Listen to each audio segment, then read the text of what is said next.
Understanding the chakras is understanding the cosmic universal flow. It is a scaling and harmonizing of vibration between polarized frequencies.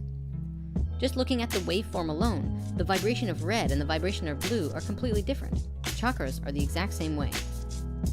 Now, when a person is focused on one particular chakra, their whole world is colored by the energy of that chakra. It is literally like a lens through which everything in existence is interpreted. In order to explain this clearer, allow me to demonstrate what I'm talking about. You remember the qualities of each chakra, right? We covered that in part 1. The brief overview is survival, sex, willpower, love, and emotion, sound, sacred geometry of creation, and finally, spiritual awareness and understanding. So when a fractal or a piece of the everything known as spirit, consciousness, or God comes into this brand new reality, such as a baby being born, they have one thing on their mind and one thing only. It's survival. They want to be able to survive and stay here. Their whole focus is on being able to survive. They are almost entirely dependent on their guardians at this time, and usually it is the mother and the father who take up that role. Depending on how well mommy and daddy do at making the infant feel safe, the quicker they can transcend to the next level. Nursing is a natural way to bring the child into a state of safety, as well as explore the next chakra simultaneously.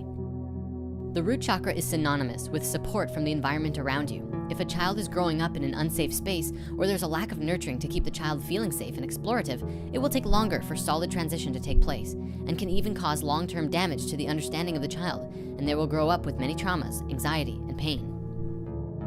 The moment survival has been achieved, it becomes clear to spirit that there are 1 or 2 more chakras available. There are actually 2, but spirit may only see 1. It cannot see beyond a half-step wall leading to the heart. The half-step hides the higher chakras from spirit, at least until spirit has learned to master the lower chakras. That wisdom of completion shows the way into the higher understanding. Once survival has been achieved, spirit desires to make contact with other beings in this reality. This is instinctual. When you're a baby, that's usually interpreted as making contact with your mother and father. It is one of the youngest and earliest actions compelled by the sacral chakra, and it is sexual in nature. As you get older and your sacral chakra matures, the desire for contact shifts from the innocence of support from your mother to a different form that I'm sure we're all aware of.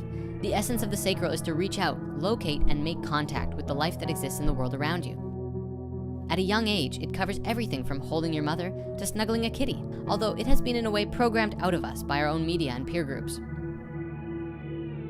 Now that spirit has survived and made contact with other life in the world, the 3rd chakra that is available is called the solar plexus, willpower.